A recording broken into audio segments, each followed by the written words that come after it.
now I'm going to invite up my friends, Scott and Rami.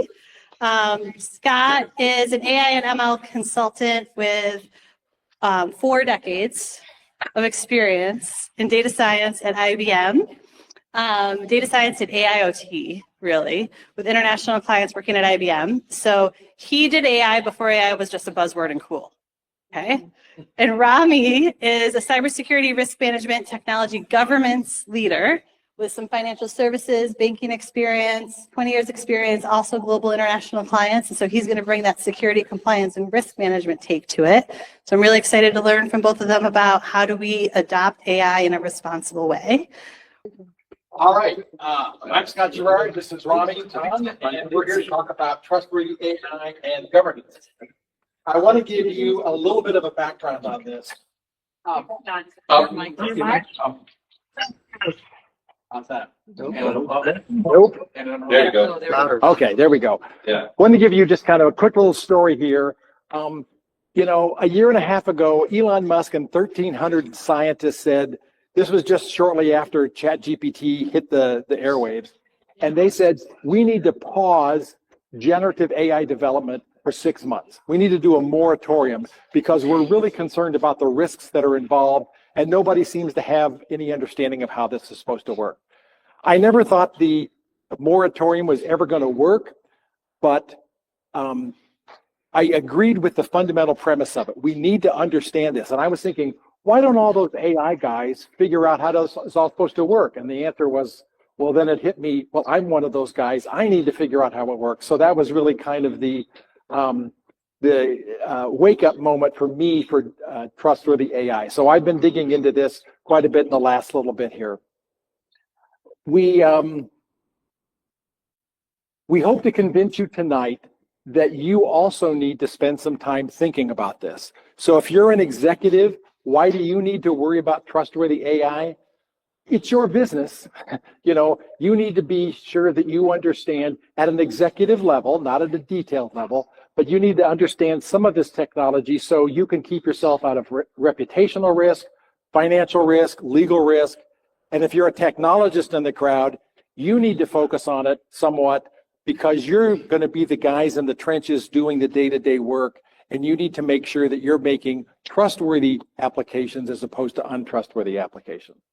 The one thing that we're going to do here today is we're going to, this seems like a very big, huge, amorphous, uninterpretable sort of a technology here.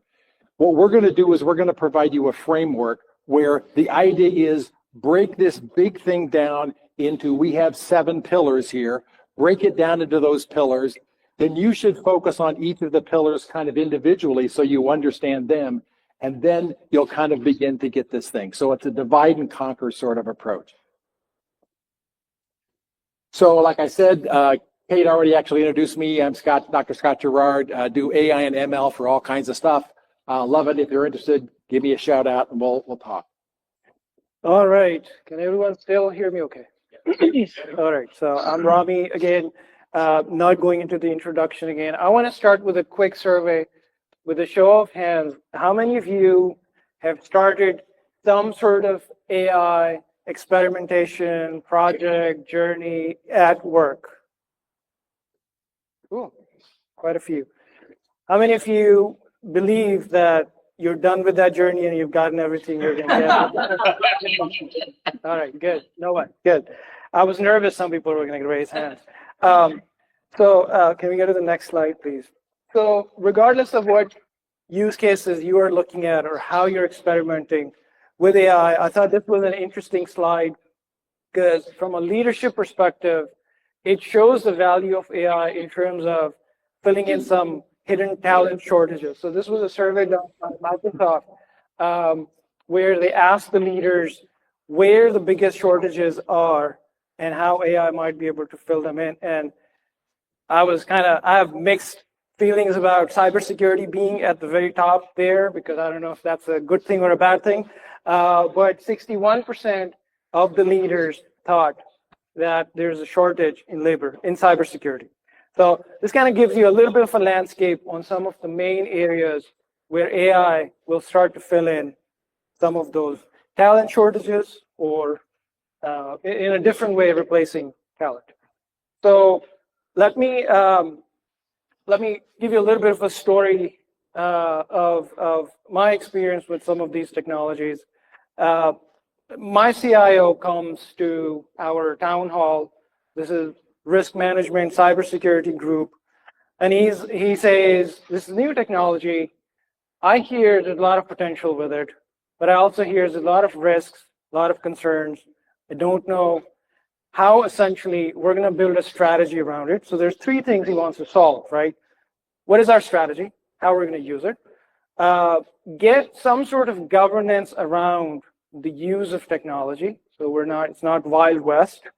And number three, when we do use the technology, what are the risks and how do we manage, right? But the thing is, the technology is not AI, it's cloud in this story. And this is years not 23 or 24, this is 2010, right? So the point I'm making is, we go through these technology cycles where we have new technologies coming up, and we have to figure out how to govern them, how to manage risk, and AI is no different. So again, like Scott said, we're going to give you a framework today to at least start that journey and think about these things the right way. Can you go to the next slide, please? So on that point, we've seen a lot of technology revolutions. There's an economist by the name of Carlota Perez, a Venezuelan British economist, who looked at the last 150 to 200 years, and she kind of found out that these technology revolutions, when they happen, there's a cycle, right? And with AI, we're kind of in that installation period, right? Where there's a lot of excitement and opportunity that people see, and in some ways, some pushback as well from incumbents who might say, oh, this is just a fad and it's going to go away, right? And then there's the deployment period where, and she focused on the financial capital side of it, how financial capital flows into these technologies. So right now in frenzy mode, you see a lot of AI startups, for example, right? So when the dust settles, we're going to be in the deployment phase where we're going to see things normalize in terms of the economy. Now, the key point I want to take away from this slide, one of the things she talks about is once or twice in a century, we have this opportunity to shape how a technology will be used for the future generations, right? Would it be used for the benefit of a few, or it will be used for the benefit of all, right? So that's the idea here. To make AI work for the benefit of all, we got to make sure it's used in a responsible and trustworthy manner. And that's the framework we're trying to present today. Over to, actually, I can quickly cover this. So this is a quick survey that I wanted to mention. Almost half of the employees surveyed here did not believe that their organizations will use and deploy AI in a responsible manner. So you have the need for doing it in a trustworthy way, but then there's not a lot of confidence, right? So for any of all the leaders here in this room, we need to make sure that the AI, the data is trustworthy, the models that we use are trustworthy, and the processes we wrap around those AI models and data are trustworthy. And how we do that is kind of the focus of this talk. So why don't Scott can maybe kick us off with that. So if you take one thing away from this talk tonight, I think this is the picture. Trustworthy AI is a very big thing. It's amorphous. There's a lot of sub pieces in it. And we're going to talk about the 7 pillars there. Now, don't hold me to this because 2 of the pillars are kind of horizontal, but the pillars is the topic I'm going to use here.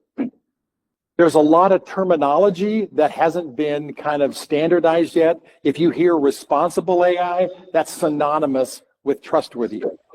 And you will, if you look at other people's structures of how they do this, you will find that they kind of cut things a little bit differently. Don't get hung up on that, but these, I think, are the kind of the major ideas that you want to get focused on. And what I want you to really think about here is this is an amorphous topic. If you're an executive in this room, your number one thing that you need to do is to go create this governance board for that first one at the top. It's an organizational thing. It's a management thing. You just have to find some people and you have to put them on the board. That's phase one. Phase two is if you think about this as a Venn diagram, and each of these 7 pillars are a circle, none of the circles overlap to begin with, okay? Think of it that way. Take each circle independently and kind of deep dive into it until you understand it. Of course, as time goes on, those circles are going to overlap a lot. But this is the picture that we're trying to leave you with today. And the first one here is this governance and risk thing. Many of you already have those kind of boards. The committee that we're talking about, if you want to fold that into an existing committee, fine. If you want to make it a subcommittee of that, fine. If it's a new committee, don't care. You just need to get people in place that begin to understand what these subtopics are all about so you can deal with it. Like I said, what we're trying to do here is a divide and conquer idea. And if you can find people inside your organization that are willing to step up and say, I really want to dig into one of these for you, great. If you don't and you need some external help, go do that. But I think the thing that you're trying to get this board to do to begin with is they need to define what your company's AI policy is. What is your policy going to allow? What are they not going to allow? How do they want to proceed, not proceed? Someone needs to come up with those AI policies, and I think this committee is exactly the right place to do that. Then what they need to do is they need to communicate that to the various different stakeholders. They need to educate the executives on what the executives need to know about it. They need to educate the data scientists, the operations team, all the various components so that they understand what role they need to be playing and train them on it, right?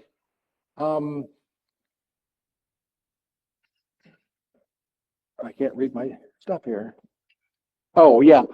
I think I was on a governance board many years ago on the AS400, and we had startup project reviews. You had to come to this board and you had to get approval. You either got signed off or you didn't move ahead. We had a beginning of project, a mid project, and an end of project reviews, and you had to go through this process. That was just a way for us to keep things in control, but it was at a very big organization. Maybe your smaller organization doesn't want to have a formal checkoff kind of a procedure, but this board needs to be involved in watching what's going on so they can educate people saying, you know, I know you think you did a good job on this explainability, but you didn't really. Let me work with you and help you understand this, and we'll improve the project, right? So this is as much an education sort of a thing as it is a checkoff. All right. So let's get into the risk management part a little bit. For me, the way I define risk is, as a business, if you've set some goals for yourself, your strategy and your direction, anything that can take you away from that is a risk, right? And you want to manage it. Now, in terms of the governance, if you're sitting here thinking, all I'm doing with AI is a very benign use case, I'm just using ChatGPT with public data, for example, why do I need a governance board, right? And you would be right in thinking that, but the point is, this is the kind of assessment that the board is accountable for doing, or should be accountable for doing. Because guess what? You might intend for the ChatGPT model to use just public data, but what if your personal data leaks into that, right? So you got to put in some cybersecurity controls, for example. The other thing that you would do to manage the risk is, as a part of the AI policy, you should define certain use cases that you think are out of your risk tolerance, right? You might say, we're never going to deduce, for example, emotions from data that we have on our employees. This is actually something that the EU Act prohibits. Similarly, anything where you're using personal data might automatically end up being high risk, right?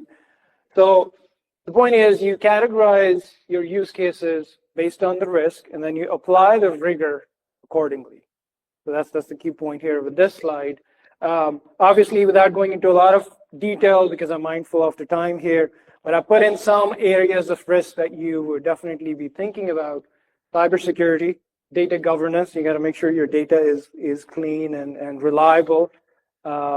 your data lake is not polluted in some way. And the human oversight, which is a big thing in AI. You cannot run algorithms. You cannot make decisions through algorithms which don't have any human in the loop, because ultimately, guess what? The humans are the ones that are accountable, right?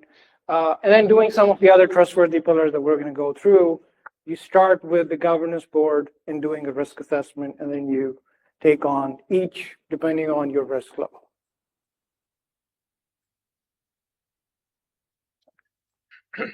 So the first one of these that we're going to talk about is correctness. This picture here is a very simple picture of what's called a confusion matrix. And let's say we're trying to decide whether a patient is at risk for cancer or is not at risk for cancer. The top row here is all of the people that are at risk. They're actually at risk for this. And the ones on the bottom row are the ones who are not actually at risk. The first column is, what did our AI model predict for that? If we predicted that they were at risk, then you're in the first column. And if we predicted that you're not at risk, you're in the second column. So we take all of the patients and we put them into these 4 boxes. Now, the best answer is, of course, that all of the people are in the solid green boxes on that main diagonal. That would be wonderful. Never happens. But there are people then that if you're a doctor and you're running like a Google-like search across your patients, right? You're going to type in the search, who's at risk here? It's going to come back with a list of people. The false positive people are the people who aren't actually at risk, but the model said that they were. So they're going to appear on the list, and the doctor's going to go, well, I guess I'm going to need to schedule a meeting with them. I'm going to have to run some tests on them. I'm going to have to go through all this stuff, right? It's not a good thing that they're on that list, right? The false positives aren't a good thing. But the false negative people are the people who actually are at risk for cancer, but they never showed up on the list. The doctor doesn't know they're out there. They never schedule any appointments. They never do any tests. The point of this slide is the false positives and the false negatives have very different costs. Yeah, you don't want the false positives, but you really don't want the false negatives. There are a number of different metrics that we can run to give you kind of a correctness score or an accuracy score. But if you go up to Wikipedia, there's 21 different metrics out there that you can use. And depending on what's important to you, you might need to choose a different one of the metrics here, right? This is a classification problem. If you're doing regression, there's different metrics still. And if you're doing generative AI, what do you want to measure? You want to measure whether it's truthful or not. Guess what? We don't have metrics that measure whether something is true. We have metrics that kind of correlate with it. They're kind of sort of like that, but they aren't really true metrics. So this whole correctness thing is important. Most of the AI people over the decades have been focused on correctness. And the whole thing about the 1,300 people's wanting a moratorium, they weren't worried about this topic. But we need to focus on it because we're worried about hallucinations. We're worried about what are the uncertainty bounds on that. There's a lot of things about correctness that still need to be examined and understood. And we need to educate the people in our organizations that I know you think that you want to do accuracy, but that really isn't the metric that we should be going for. So there's a number of things there to do. Choose the right metrics and make them tied to your business. The next one is privacy. We got to keep the data private, right? All of the cybersecurity stuff that you're currently doing, keep doing that. It's still important. I'm not saying anything bad about that at all. We still need to do multi-factor authentication. We still need to do encryption, all of that kind of stuff. But AI has some new requirements and new ways and processes of how they do things. But there are also these other 5 different ways of things that we can do. Just a really quick example. Suppose you're a hospital and there's you and 10 of your hospital buddies get together and decide, we want to build a model that is going to take all the, predict this disease. All we have to do is to find some trusted third party. We're all going to send our HIPAA patient data to this third party. They're going to run the model and send it back to us. Sounds really good? None of the hospital people I've talked to ever think that. You're not taking any of my patient HIPAA data anywhere. Federated learning is a way that the hospitals can partially train the models on their own with their own data under their own control, but they share the parameters of the model, and that's what is shared across the 10 different things. So there's a lot of different ideas for how to improve privacy. If you want to talk about any of these, please find me. I think it's a fascinating topic, but in the interest of time, we're going to move on. Yeah, what I wanted to quickly add on the privacy point is from an AI perspective, we're going to talk about compliance in a second here, but going back to my example of cloud, yes, cloud was new, but it did rely on a lot of other things we were already doing. And the weaknesses in those areas kind of trickle into how we use cloud. So as an example, vendor management. If you don't have the right contracts with the vendors or even the legal framework, that will impact you how you use cloud, right?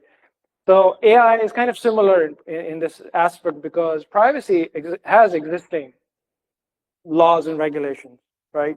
Anyone familiar with GDPR? So in the UK and the EU, there's a GDPR, General Data Privacy Regulation. California has a similar law called CCPA, which is Consumer Privacy Act. But guess what? Some of the stuff we're discussing here is actually required by law. So if you have data on EU or UK individuals, or even California, if you do business there, you're required to make sure your data is accurate. The accountability part that we touched on is in there. And then it has like 7 principles, so without going into each of them. So the point was, don't think of AI as something that's not regulated or there's no rules or laws around it, because there's existing frameworks that you can use. Yeah, I know that there's an act that they're working on up in Virginia that if you sell applications into a state agency in Virginia, they have some rules they're talking about. I spoke with one of the representatives here. They're talking about maybe doing some kind of regulations in North Carolina. Us computer scientists have been free from regulations for a long time, but I think that's coming to an end. So fairness is the next one. Fairness and bias, they're the opposite sides of the same coin, really, right? So there's been a lot of public discussion about fairness in the last number of years. If you remember, North Point has a company, they created a program called Compass, and this was recommending sentencing guidelines for judges for defendants, right? And they had a pretty good case, I thought, for why they were being fair. I mean, they had statistics and it all kind of seemed to make sense. ProPublica didn't quite buy that, and they kind of ended up cutting this stuff a different way, and it showed that black defendants were not being treated the same way that white defendants were, and it was really a big scandal, I don't know, 2018 maybe? Then a few years ago, we had facial recognition. Turns out that the facial recognition was really good if you had kind of light-colored skin. But if you had dark-colored skin, not so good. So a lot of people backed away from facial recognition. These are all fairness and bias concerns that people have. We don't know what a particular group, what value they should have for a particular metric, but we can compare groups together. We can compare the men against the women. We can compare the whites against the blacks, against the Asians, against the Pacific Islanders. There's a lot of comparisons that we can do, and you think, well, this is good. Are there metrics? Yeah, there's metrics. There's a lot of metrics. There's a paper I have that has over 20 metrics for ways to measure bias and fairness. The problem is they're incompatible with each other. You can't do all of them. You have to decide which metrics make sense for you and then go do them. I'll skip the 4/5 rule thing here, but if you really like this topic, this is a great book. And by the way, it's my favorite title of a book ever. It's Weapons of Math Destruction. And Cathy O'Neill does a great job. She used to be a quant on Wall Street, but she says that these WMDs have 3 attributes. One is they're opaque. These AI models, people don't understand how they work. We're going to talk about explainability in the next slide, so she's getting to that. Scale, if you've got a crappy manager and he does a really biased bad job of 20 people or 50 people or 100, it's not good. But these AI models will be applied at the city level, at the state level, at the country level. The number of people they're going to impact is going to be much bigger. And of course, there's also some kind of damage involved, right? So, we're doing sentencing guidelines. We're hiring or firing people. So if you're interested in this kind of stuff, it's a great book. If you've got students in high school, the chapter in here on the U.S. News and World Report's college survey and how they rank colleges, really interesting reading. There's some stuff in there that you would think, well, that ought to be in there, and it's not. So anyway, fairness is a really important topic. And I'll just add a couple of quick examples here that I think are fascinating for AI, because what happens is, ultimately, I think it's the human bias that can trickle into our technologies and AI. So if you think about how AI works, it's the data that it's trained on.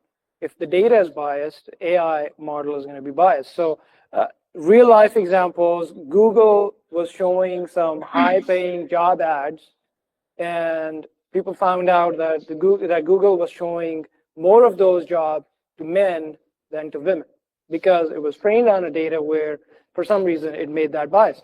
Similarly, in health diagnostics, if the data is not sufficiently representative of the population, there's real examples of where the AI model did not represent the minority groups as well as it did the rest of the population. So just a couple of examples. Real life out there, you can search them.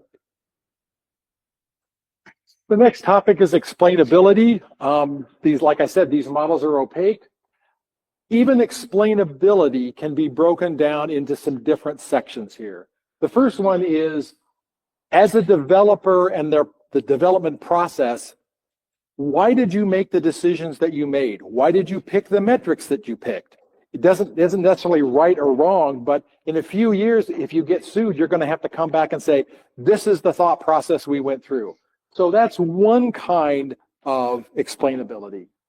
The next one is, it's kind of being referred to as model cards, and you're supposed to think of it as like a nutrition label for an AI model. It's a very short, succinct description of what the model does, what it was never intended to do, so please don't use it for that.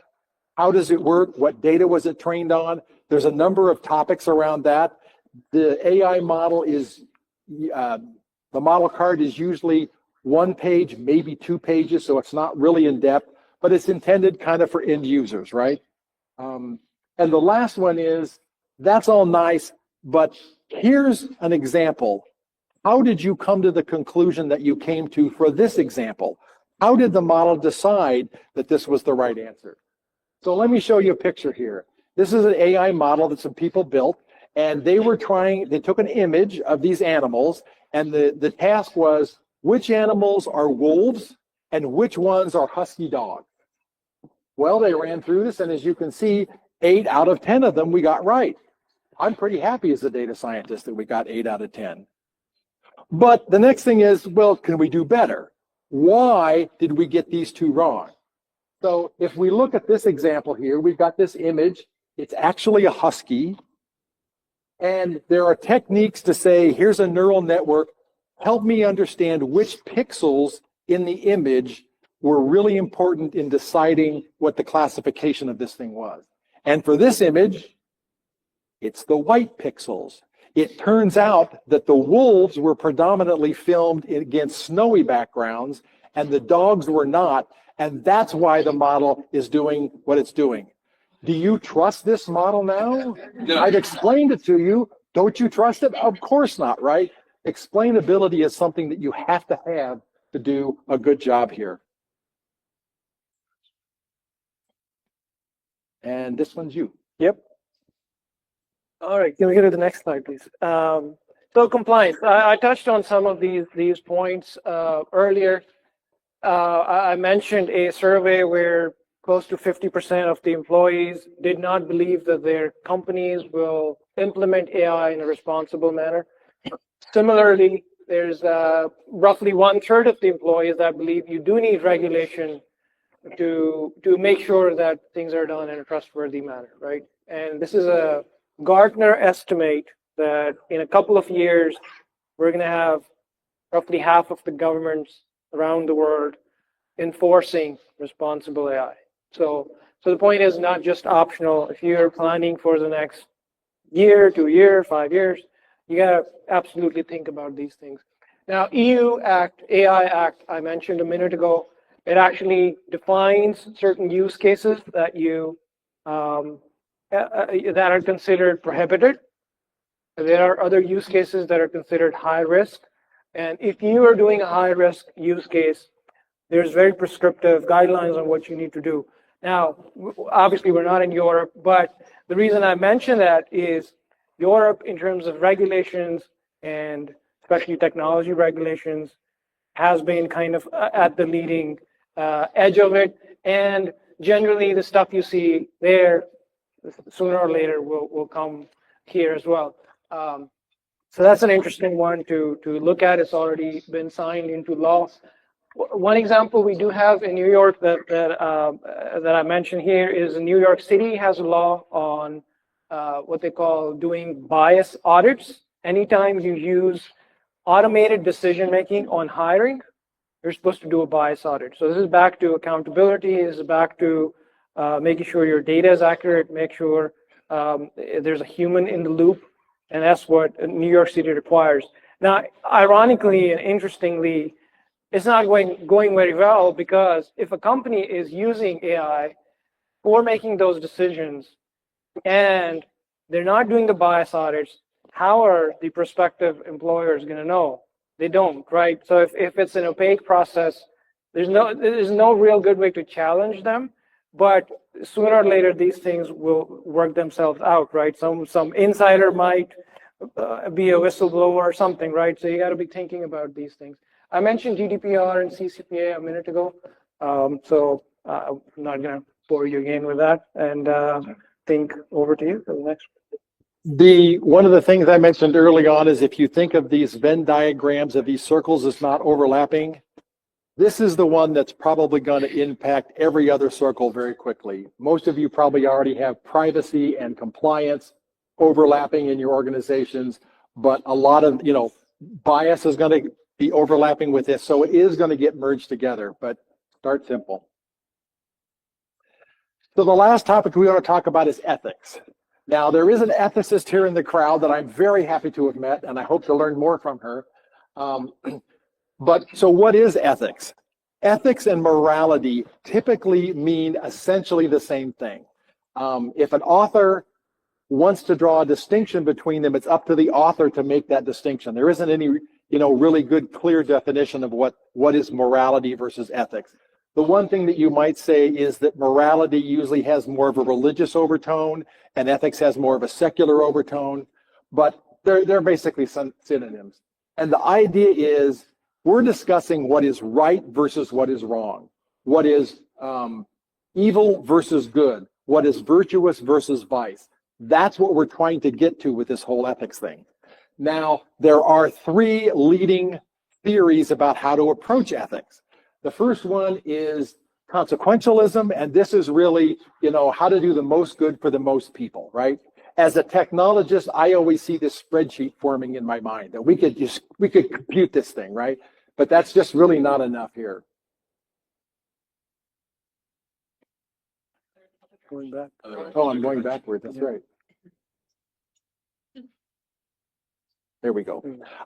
If you like movies, I love Denzel Washington. I think he's a great guy. The movie Crimson Tide is a great movie. A lot of people think that this is primarily about utilitarianism. The captain's trying to do one thing and the first officer's trying to do another. That's really interesting. The second theory is deontology, and this is the idea that if you're following the rules, you're being good. If you're not following the rules, you're being bad. I think Crimson Tide also talks about that. One of the people in the movie is not following the rules, and he has pretty good reasons for doing that. But that's a different theory, right? It's very different from the most good for the most people. And the last one is virtue ethics, which is if you can think of a virtuous person, what would that virtuous person do? You're not really looking at rules. You're not looking at the greatest good for the greatest people. But what would a virtuous person do in this situation? And that's what value ethics are about. And if you watch the Denzel movie Equalizer, I think that's an interesting example here, because is it virtuous for a person that's virtuous, would they kill multiple people? That kind of hits that one head on to me. And I think that's a really interesting idea. However, these three high-level theories are great as far as they go, and they may kind of inform some discussions, but as far as I've seen, I've never seen an ethics checklist. This is just, you got to get a bunch of people together and talk it out. What group are you going to go to talk it out? I think you're going to the governance board. You've got people with all of the different technical skills together, and the privacy persons should go, but we need to do this for that reason. And the correctness people goes, well, we should be doing this for that reason. Talk it out, talk it through, and try to come up with what you think an ethical answer is. So again, this is our picture that we're trying to leave you with. You have to have effective governance, and I think a board of a lot of people with various different responsibilities and interests and diversity is really important to do that, because we need to make sure that the data is trustworthy. We really haven't touched on that much. You need to make sure the AI models are trustworthy. We've done more of that here, and also the process, right? But like I said, I think the one thing that if you're a business executive, the takeaway is, if you don't have a group kind of like this, you need to form one. And it's just a management thing. It's just an organizational thing. Get the people together and let them go do some stuff. And the one comment I will leave you with is, we've talked about being unbiased today, but the one thing where I think you can be biased is towards action, right? So don't let start your journey, right, is the point. So hopefully the framework we've presented helps you in defining that roadmap and getting started on that journey. There's good bias and there's bad bias. Yes.